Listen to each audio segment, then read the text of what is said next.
How's it going? It's Corey and Preston back with another Boom Slate. Here to break it down for you. How you doing today, Preston? Doing well. How you doing? Not bad, man. I'm ready for another one of these. Justin and I had to deal with a really tough one yesterday, so I'm hoping this one works out a little better for us. Yesterday was one of the most wild slates I've ever personally seen.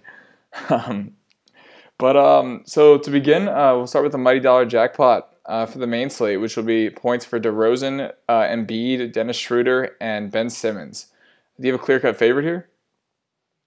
I'm between two guys here. DeRozan and Embiid look like the best guys to choose from here. We have Schroeder and Simmons are the other two guys. They just don't score as much. DeRozan's kind of the main guy in that offense, along with Lowry, and Embiid's the scorer on that team for sure.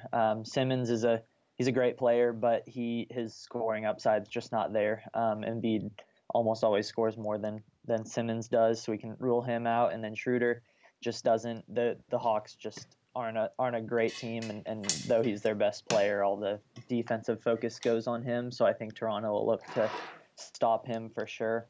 Between DeRozan and Embiid, this one's tough. DeRozan definitely gets the better matchup with Atlanta, but with how well Toronto's been playing lately, I could see that game blowing out very fast.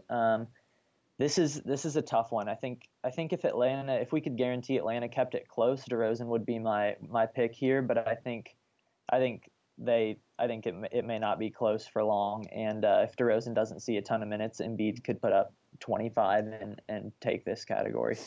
What are you thinking? Yeah, I think Preston nailed our top two. It definitely comes down to DeRozan and Embiid. All three of the previous Hawks-Raptors matchups have pretty much blown out, and DeRozan's averaging, I think, 13 points per game in those because he's not getting the normal minutes he would get. And Bazemore is their best defender. While the team isn't great, DeRozan does have to deal with that. And Philly and Charlotte just played last week, and Embiid got Howard in foul trouble right away and was able to thrive that way. And I kind of expect him to do the same. So I really like Embiid here. I think I'm going all in on Embiid, even multi-entering. Yep. I'm just gonna. I like it. Also for other DFS purposes as well. I kind of hope DeRozan doesn't do well. I'd love that game to blow out for the contrarian upside of that. And so we could just jump into rebounds, and that'll give us Dwight Howard, Hassan Whiteside, Big Val, my man, and Gortat, who's on every slate apparently. If we're hoping that Dwight Howard gets in this foul trouble for Embiid to have a great night, that would really leave us with Valanciunas and Hassan Whiteside, I would say. Do you have a favorite there? Yeah, this one's tough. I know you had some stats on Val playing against the Raptors. He doesn't see a ton of minutes anyways, so I don't know how much his minutes would be impacted in a blowout because he's only seeing 25 minutes or so a game, but he's playing very well in those minutes. So I don't really think he would be too terrible as like guys like Lowry and DeRozan would be. Hassan Whiteside doesn't get a great matchup with Washington. They're a little better than league average versus centers, but he last night I think he was the highest scorer on DFS sites. He just absolutely went off. Yeah, the only worry is with his minutes and with his injury history. I don't know the exact stats on him playing back-to-backs, so that's the only thing that would keep me leery. But I like Whiteside a lot, but you want to share those stats you had on Val? Yeah, so Valanciunas, I have to probably pull those back up, which I can right now. But Valanciunas has been terrific against Atlanta this season. Pulling those stats up right now. He's been only 22 minutes per game against Atlanta. He's been averaging 15 points per game and 11 rebounds per game. And like I said, those games have been blowouts, which we see as upside in just that limited time. And if it does somehow stay close, that's even more upside.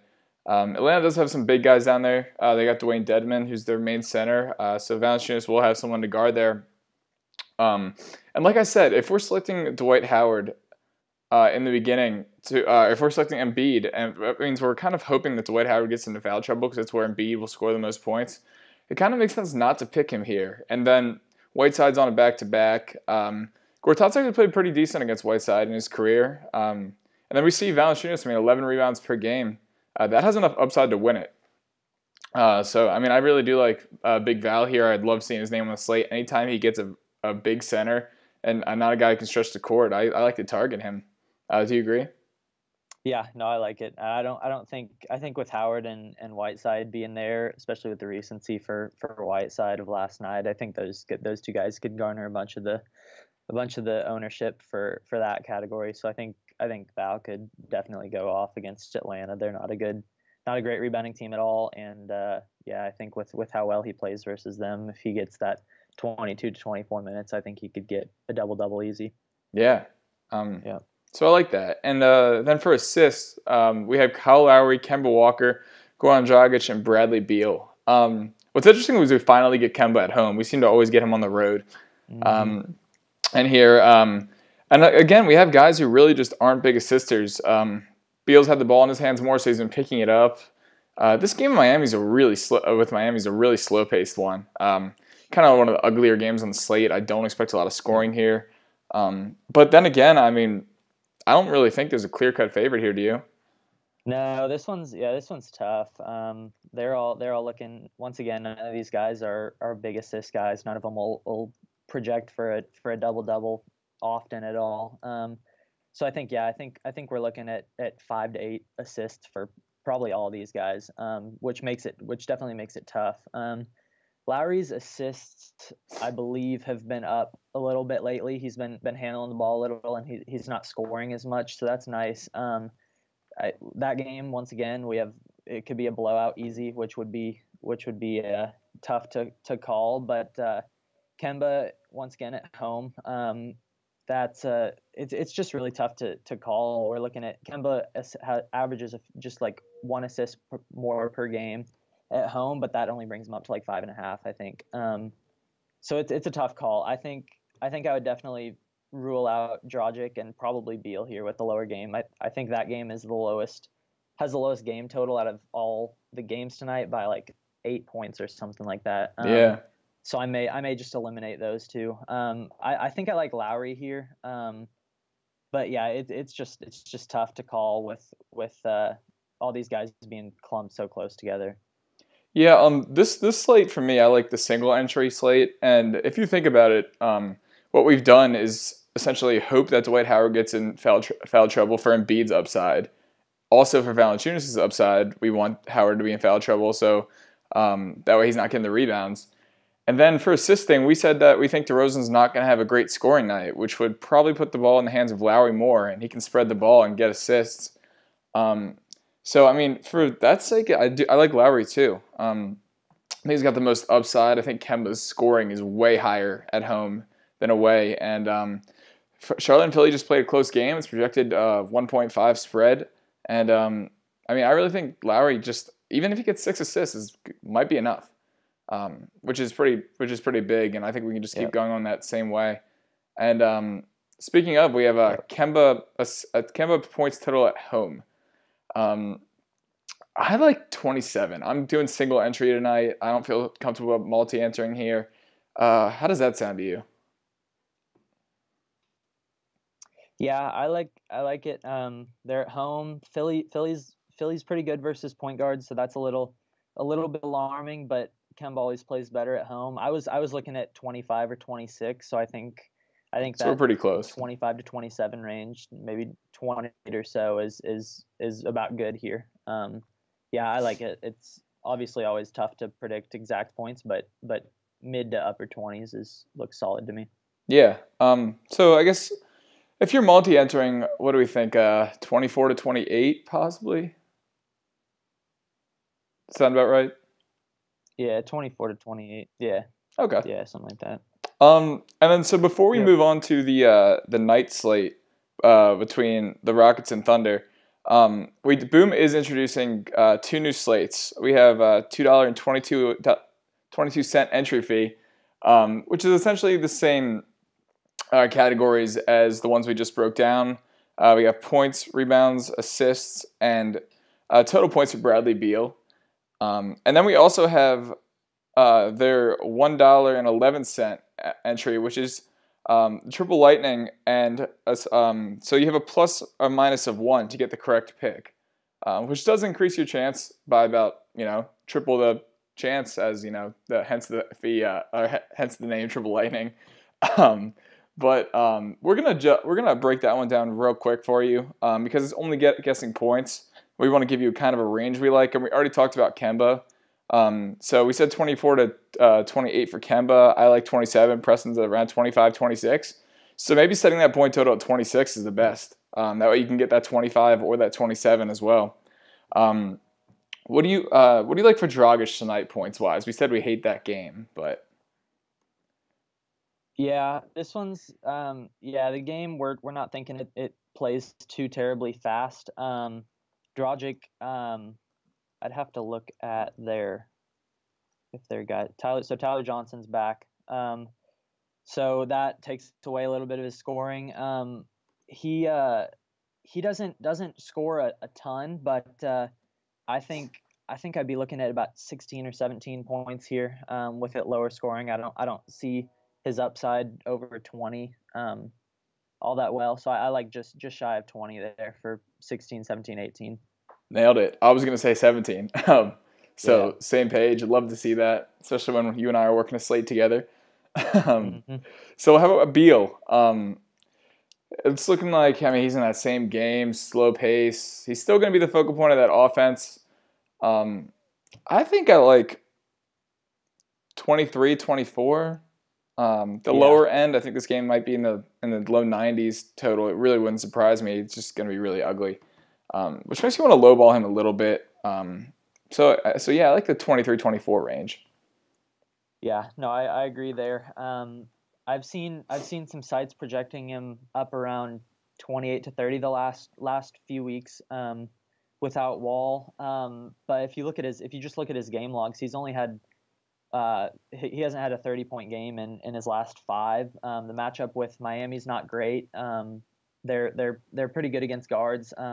I think I'm right there with you on that 23, 24 range. He's put up 22 and 23 in his last 2 games, and that's even in 39 and 43 minutes. So he's getting plenty of minutes, and he's getting 20 shots up. He's just not shooting the ball very well. So I wouldn't necessarily think that regresses up too much against a team in Miami who's a pretty good defensive team. Yeah. And with that, we'll just jump into the Rockets Thunder slate, which is also our money dollar jackpot. And man, we got points between Harden, Westbrook, Paul George, and Eric Gordon. Jeez. This is going to be a great game to watch, so I kind of love that Boom put this on the slate. I was going to be watching the game anyway, so it just gives me more incentive as it is. My gut says Harden here. He's been on a tear. Analytics-wise, there isn't really much for me to be like, okay, Westbrook's going to score more than Harden. Harden's going to score more than Westbrook. We just know it's going to be a high-scoring game. The only thing we can say is Westbrook is getting some Chris Paul defense, which is never easy to deal with. So, I'm running Harden and other DFS sites, so I want to be rooting for Harden points here. I don't really have any data to back up that suggestion. Do you have anything that I'm missing? No, I think this one's fairly straightforward. You got Harden and Westbrook, who are 2 of the best players in the league, no doubt. Really, yeah, the big difference for me here is Harden's more of just a pure scorer. He doesn't crash the glass as much, doesn't get as many assists as Westbrook. It's right there with him, but Westbrook's more of an all-around player. So I think I like Harden here. He's been playing incredibly well, and the Thunder don't have Robertson tonight, so they don't really have a guy that can just go out and just shut down Harden. So I think Harden's the move here. Like you said, Westbrook gets Chris Paul on defense. But I think seeing Westbrook about 23 to 25 and seeing Harden around 30 may be the projection. So I think it's pretty clear cut Harden for me, and the other 2 guys just aren't as huge of scores. I think Paul George could go off, but that's anybody can do that, and I think Harden's the safe bet here for sure. Yeah, just Westbrook, does have 30-ish point upside, but we see it a lot more from Harden. I mean, Harden does distribute the ball just like Westbrook, but I just think it's safer. And that's why I want to do it. And then for rebounds, we have Clint Capella, Russell Westbrook, Steven Adams, and PJ Tucker. Right away, we'll rule out PJ Tucker. Just no way. I was thinking about using him, but Yeah, kidding. Totally kidding. it's, Don't use PJ Tucker. I couldn't have said it better. Yeah, yeah. There's no reason to play him. But Steven Adams, Westbrook, and Clint Capella do present an interesting case. If we're hoping this game stays close, which Preston and I are, I mean, that means you're assuming Westbrook probably gets, 10, 11 rebounds if we're staying close. But then again, I mean, Capella, I'd put him at the same range as well. We have Capella projected for 11. We have Westbrook at also 11. And Steven Adams at 10. So, I mean, they're all in the same range. Does any stat to you give one the edge over the other? No, this one's tough. Neither team's horrible at defense. Their defense or their rebounding efficiency is similar. Adams and Capella are similar type players in a sense that they both get their fair share of points, but they also get 10 rebounds a game. Neither is going to lean heavier in one category. And then Westbrook, you got a guy who has 15 rebound upside, or he could have a game where he focuses on scoring and facilitating and gets 6 or 7. So I think this one's tough for me. I may want to lean Steven Adams here. Interesting. He's just been playing more. I think, let me check real quick, but Capella's minutes are up. So yeah, I think Capella and Adams would be tough for me here. They're also close in projections. Looking at Capella, his minutes, I was thinking his minutes were down, but we have him projected for 32, 33. Yeah, this one's tough. Yeah, I'm between Capella and Adams here. I think both of them can get 11 or 12 rebounds, and I think Westbrook may focus on more of a scoring and facilitating role in a primetime game where he's the focal point of the offense. But yeah, this one's tough. Do you have anything else? Yeah, if you're multi-entering, like I may, Yeah. I'd probably want one entry of all three of those guys, and then probably have two entries, Capella, two Westbrook, one Adams. Yeah. I mean, this one's really tough to decide, and I can't even recommend a single entry bullet here. I can't pull a Justin Gore and completely nail points for Devin Booker last night. That was quite incredible, him coming on this show and just saying Booker's getting 31. That's all I have to say, and he gets 31. I don't have that in me for this. So we'll move on to assists, which is another one. It's quite tough. I'm going to go Westbrook here just because I think Westbrook gets a 25, 10, 11 type night, whereas I could see Harden getting maybe like a 35, 8, 7 night. And Chris Paul just hasn't been getting crazy peripherals for me to love him here. Paul George isn't going to get a lot of assists. There's just that's not going to happen. Are you Westbrook here as well? Yeah, I think so. His assist totals haven't been insane recently, but neither has Chris Paul or Harden. Neither of them. They're both been looking at around 8 assists per game the last week or so. Chris Paul just hasn't been playing super well overall. His totals for fantasy points and DFS are way down, and his assists are looking at. I mean, he hasn't had a double-digit assist game in forever, so I think we can probably rule him out. And yeah, I like Westbrook, like we've been saying. I think Harden puts up 30 points, but I think Westbrook may beat him in the assist category here, just due to more of a facilitating guy, and I think the ball will be in his hands a ton. So I like Westbrook for the assists here. Yeah, me too. And the last thing we'll cover tonight is Harden for points. Man, I kind of like 32 is if I'm pulling a Justin, I like 32. I have him over 30 regardless. I'd like him to get 45 tonight. I honestly want that for other purposes, but 32 sounds good to me. What about you? Yeah, I was looking at 30 or 31. I think if you center your base around 31 or 32, you're looking good. But I like that 31 range right around there. So Yeah, yeah, in his one game he played against OKC this year, he had 29 points, 8 rebounds, a crazy 14 assists. I'm pretty sure Chris Paul didn't play in that game, which is important to note. And well, with Harden being at Oklahoma City, it's somewhat of a revenge game. It's been a lot of years, but maybe he wants to score more instead of being that distributor, which is what we're hoping for this category. So yeah, definitely over 30 wherever you're projecting. I'd say 30 to 34, 31 to 35 for multi-entry purposes. But that sounds good. But happy to break down this boom slate with you guys. I hope you guys try the new contest. It seems like they could be a lot of fun as well. The triple lightning one seems like one that we can confidently get some wins on. And those of you playing on other DFS sites, head over to the DFIU War Room where Preston and I will be covering the slate until 7 p.m. Eastern Time. We've been on a roll over at Daily Fantasy Insider with the must-haves. Last night we had Contavious Caldwell-Pope and Larry Nance, who probably had a career game, I would say. So that was awesome to see. And we look to keep going with the success, and we'll be back with you tomorrow. Thanks, guys. see you guys. And good luck.